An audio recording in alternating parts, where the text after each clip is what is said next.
Latin Christianity in Kerala. മറന്നുപോരും. ഇനി എന്താ ചവിട്ടുനാടകത്തിന്റെ പ്രത്യേകത? കഥകളുടെ പ്രത്യേകത പ്രധാനപ്പെട്ട ഞാൻ പറഞ്ഞു. ഒന്ന്, no dialogue, only gestures and symbols. Percussions are behind. വാദ്യമേളങ്ങളൊക്കെ പുറകിലാണ്. Singers are behind. അതെല്ലാം കൂടെ ആകുമ്പോൾ ഒരു വല്ലാത്ത നമ്മൾ തന്നെ അറിയാതെ ആടിപ്പോവും. Themes Mahabharata or epics, Ramayana മഹാഭാരതയാണ് പ്രധാനപ്പെട്ട മഹാഭാരതമാണ്. ഹൈ കോസ്മെറ്റിക്സ് ആണ്, മെയിൽ പ്രോമിനൻസി ആണ്. But in the case of Chautu Nadagam, the largest stage,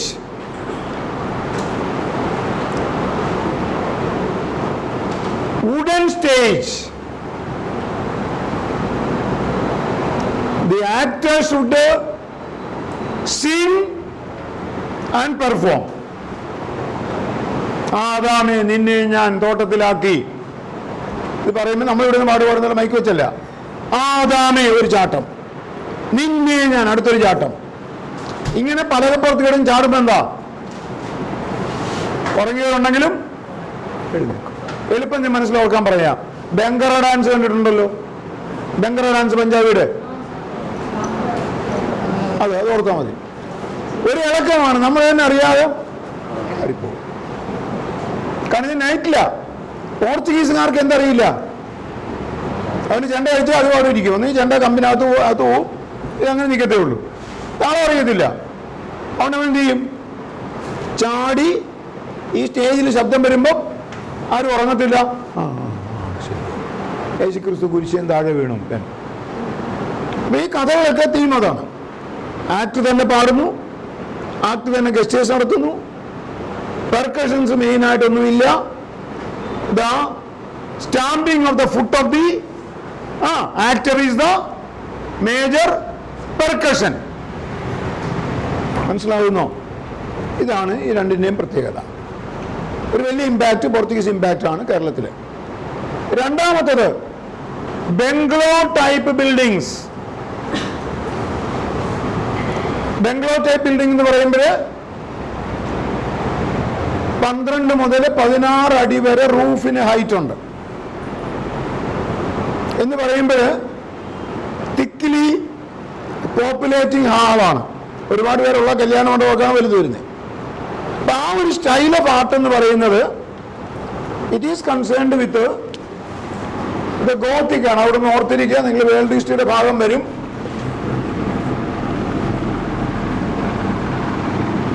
this structure എവിടെയെങ്കിലും കണ്ടിട്ടുണ്ടോ? സെക്രട്ടേറിയറ്റ് പോയിക്കേ, അതിന്റെ ഫ്രണ്ടിൽ നിന്ന് നോക്കിക്കേ, ഈ തൂണ് കാണുന്നില്ലേ? ഇത്ര തൂണുണ്ട്. ഇത് ഗ്രീക്ക് ആർട്ടാണ്. ഇതിന്റെ പേര് കൊളോസിയം, കൊളോസൽ, ആനക്കാരെന്ന് പറയാം. ഇത് ഗ്രീക്ക് ആർട്ടാണ്. This is a semidome, it is of Rome ആണ്. രണ്ടും കൂടെ ചേരുമ്പോൾ എന്തായി? Greek art plus Roman art. അത് ഒരുമിച്ച് ചേർന്നുള്ള പേര് ഗ്രീക്കോ റോമൻ എന്ന് നമുക്ക് പറയാം. അത്രയൊക്കെ നമുക്ക് എല്ലാവർക്കും വിവരമുണ്ട്. ഇംഗ്ലീഷ് സാഹിത്യം പഠിച്ചവരാരെങ്കിലും കൊടുക്കുന്നുണ്ടോ? ഇംഗ്ലീഷ് ലിറ്ററേച്ചർ എടുത്തവരാരെങ്കിലും ഉണ്ടോ? ചോദ്യമൊന്നും ചോദിക്കാനല്ല, ഒറ്റ കൊടുക്കാൻ എത്ര പേരുണ്ടെന്ന് നോക്കി പറഞ്ഞു കുഞ്ഞ്. ഏതായാലും ഇങ്ങനെയൊക്കെയാണ് കൂട്ടുകാർ പറ. ഗ്രീക്കും റോമും കൂടെ ചേർന്നുള്ള ഒരു കലയ്ക്ക് എന്താ പേര്? അല്ല അല്ല, പലരും തെറ്റൊക്കെ പറഞ്ഞു വരും, ശ്രദ്ധിക്കരുത്. എളുപ്പമാട്ടെ,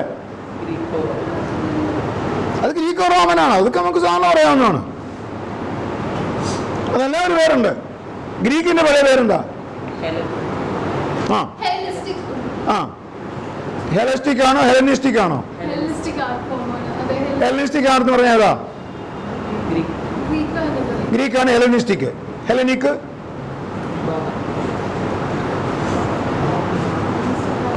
Hellas is the name of Greek. Hellenic art is called Greek art. Greco-Roman art is called Hellenistic. Greek art alone is Hellenic art. Greek and Roman combination Hellenistic. ഈ ഹെലനിസ്റ്റിക് കോമ്പിനേഷനിൽ നിങ്ങൾ ഒന്നുകൂടെ ഓർക്കുക. ഞാൻ ബ്രിട്ടീഷ് ഹിസ്റ്ററി പഠിച്ചവരെ പിടിച്ചതിൻ്റെ കാരണം ഹിസ്റ്ററിയിലുള്ളവർക്കുണ്ട്, British history പഠിച്ചിട്ടുണ്ട്. ഇതിൽ നമ്മൾ കാണുന്നൊരു പ്രത്യേകത, ഇന്ത്യയിൽ 6th century AD എന്ന് പറഞ്ഞില്ലേ, ഏത് decline of or end of ancient India, starting of the medieval period. അതുപോലെ വേൾഡ് ഹിസ്റ്ററിയിലും കാണുന്ന 6th century AD decline of Roman empire ആണ്.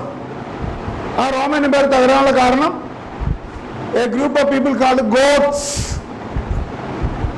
ഗോത്തുകൾ ജർമ്മനിയുടെ വടക്ക് പടിഞ്ഞാറ് ഭാഗത്തായിട്ടുള്ള അൺസിവിലൈസ്ഡ് കൂത്ത്സ്, ഒരു സംസ്കാരമില്ലാത്ത കുറച്ചെണ്ണം. They were plunderers, looters, invaders, bloodthirsty people.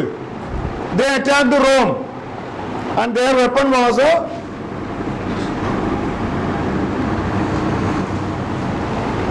the arrow, the spike. കുന്തമായിരുന്നു അവരുടെ ആയുധം. Gradually that got attachment with the Greco-Roman art.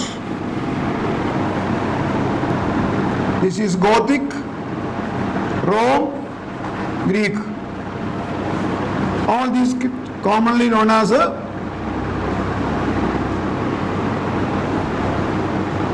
Renaissance art. നവോത്ഥാന കലാരൂപം. These Gothic or Renaissance art encroached into India due to the Portuguese arrival. They constructed Latin churches in which form? In the Renaissance and Gothic art form. മനസ്സിലായി? ഇത്രയും നമ്മളിവിടുന്ന് ഇറങ്ങി, ഇപ്പം മുറിവ് നമ്മളില്ല ഇവിടെ, നമ്മളെല്ലാം കൂടി ഇപ്പോൾ എവിടെ നിൽക്കുകയെന്ന് അറിയാമോ? പാളയം പള്ളിയുടെ മുമ്പിൽ നിൽക്കുന്നു. ഒന്ന് മേലോട്ട് നോക്കിക്കേ.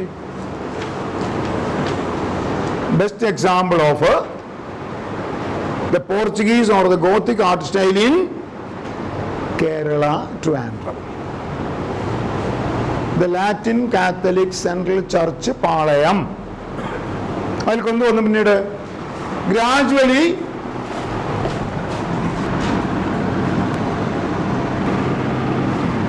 ഫെയ്ഡഡ് ഗ്ലാസസ്, പല നിറങ്ങളിലുള്ള ഗ്ലാസുകൾ പള്ളിയിൽ കാണാം നിങ്ങൾക്ക്. അത് കിഴക്ക് നിന്ന് സൂര്യൻ ഉദിച്ച് പള്ളിക്കകത്തൂടെ അതിന് ഹിന്ദുസിൽ എന്താ പറയുന്നത്? പ്രധാന ദേവനോ ദേവി ഇരിക്കുന്ന സ്ഥലത്തിന്റെ പേരെന്താ? സ്ട്രോങ് റൂം എന്നാണോ? ഗർഭഗൃഹം അല്ലെങ്കിൽ ശ്രീകോവിൽ. ഇംഗ്ലീഷില് സാങ്ക്ടം, സാങ്ക്ടോറിയം. ഒരു മനുഷ്യ ശരീരത്തില് നമുക്ക് ആണുങ്ങൾക്കില്ല, പെണ്ണുങ്ങൾക്കുള്ള ശരീരത്തിലെ ഏറ്റവും വിശുദ്ധമായ പ്യൂറസ്റ്റ് ഏരിയ ഏതാണ്? ഗർഭപാത്രമാണ്. അതുകൊണ്ടാണ് ഇതിന് ഗർഭഗൃഹം എന്ന് പേര് വന്നത്. അതിവിശുദ്ധ സ്ഥലം. ആ അതിവിശുദ്ധ സ്ഥലങ്ങളൊക്കെ തന്നെ സെൻട്രലൈസ് ചെയ്തായിരിക്കും. സെപ്പറേറ്റ് കോർണർ ഉണ്ട്. ദാറ്റ് ഈസ് ദ ടെമ്പിൾ വരുന്നത്. ടെമ്പിൾ ഇത്രയും കാണുമെങ്കിലും ശ്രീകോവില് ഇച്ചിരിയേ ഉള്ളൂ. അപ്പൊ ആ ഒരു സ്ട്രക്ചറൽ ഫോം ഇവിടെ ഡെവലപ്പ് ചെയ്തിട്ടുണ്ട്. ഡെക്കറേറ്റീവ് ഗ്ലാസസ് ഉണ്ട്. ഇത് പോർച്ചുഗീസിന്റെ ഇൻഫ്ലുവൻസ് ആണ്.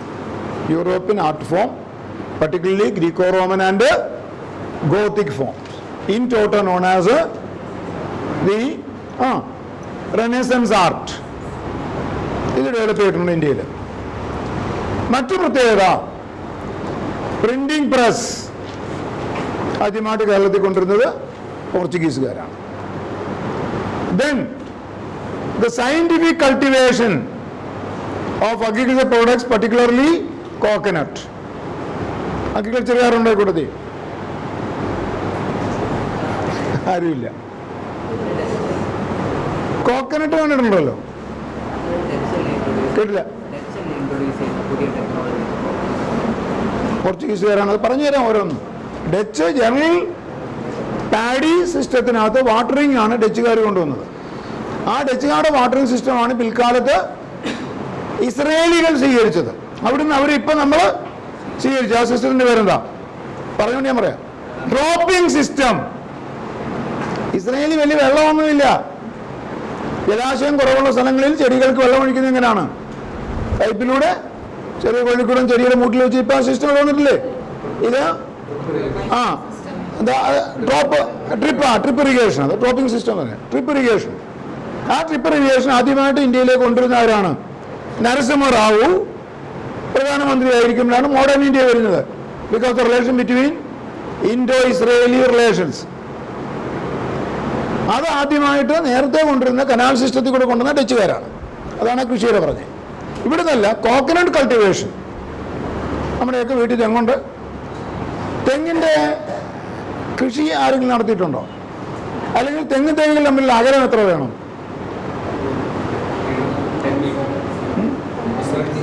10 മീറ്ററോ? ഏതെങ്കിലും ഒന്ന് പറ. ഞാൻ തൈയും പിടിച്ചോണ്ട് നിൽക്കുക. 17 മീറ്റർ ഇല്ല.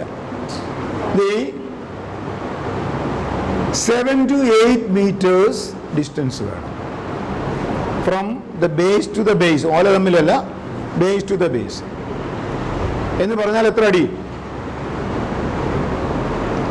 7 3 21. 1 മീറ്റർ സമം 3 അടിയാ ആവറേജ്. 21 മുതൽ 24 അടി വരെ ഗ്യാപ്പ് വേണം ഇതിന്, തെങ്ങുകൾക്ക് തമ്മിൽ. ഇല്ലെങ്കിൽ ഇതിന് ഓല തമ്മിൽ മുട്ടുന്നുണ്ടതിന് അവിടെ മിശ്രഭാഗം നടക്കത്തില്ല. പക്ഷെ അവിടെ പ്രശ്നം എന്താ? എലി കയറും. തെങ്ങിൻ്റെ കൊച്ചങ്ങ എന്താ പറഞ്ഞത്? ഇവിടെ വെള്ളയ്ക്ക, ഇവിടെ കൊച്ചങ്ങ എന്ന് പറയില്ലേ. അപ്പോൾ അത് തിന്നാൻ ഏറ്റവും എലിക്ക് ഇഷ്ടമാണ്. അവന് തെങ്ങി കയറി കഴിഞ്ഞാൽ അവൻ ബുദ്ധിയുള്ള നമ്മളെക്കാളും അടുത്തതിൽ ഓലയെ കൂടെ ചാടും. അപ്പോൾ ഇതിന് അടുത്തടുത്താണെങ്കിൽ ഒരു തെങ്ങയിൽ അവൻ കയറും, നമ്മുടെ ഉടമസ്ഥൻ വണ്ടി കൊണ്ടിരിക്കുക, ഇറങ്ങുമ്പോൾ അടിക്കാമെന്നും പറഞ്ഞ് അവന് അങ്ങേറ്റത്തിന് പറഞ്ഞാൽ അറിയാം നാളെ വരാമെന്ന് പറഞ്ഞാൽ അവൻ പോകും. അപ്പോൾ ഇങ്ങനെ ഡിസ്റ്റൻസ് വേണം. സയന്റിഫിക് കൾട്ടിവേഷൻ ഇൻട്രൊഡ്യൂസ്ഡ് ബൈ പോർച്ചുഗീസാണ്. Cultivation of papaya, cultivation of custard seed, and later I told you that of Alfonso mango. These are the agriculture fruits concerned with the Portuguese. Printing press ആണ് ഏറ്റവും വലിയ നേട്ടം വന്നത്. And then the first Christian missionary work started under the Portuguese. Francis Xavier, whose body is even now in Goa, അടക്കം ചെയ്തിട്ടുണ്ട്. ആദ്യമായിട്ട് missionary work, Christian missionary work തുടങ്ങുന്നത് പോർച്ചുഗീസുകാരാണ് കേരളത്തിൽ.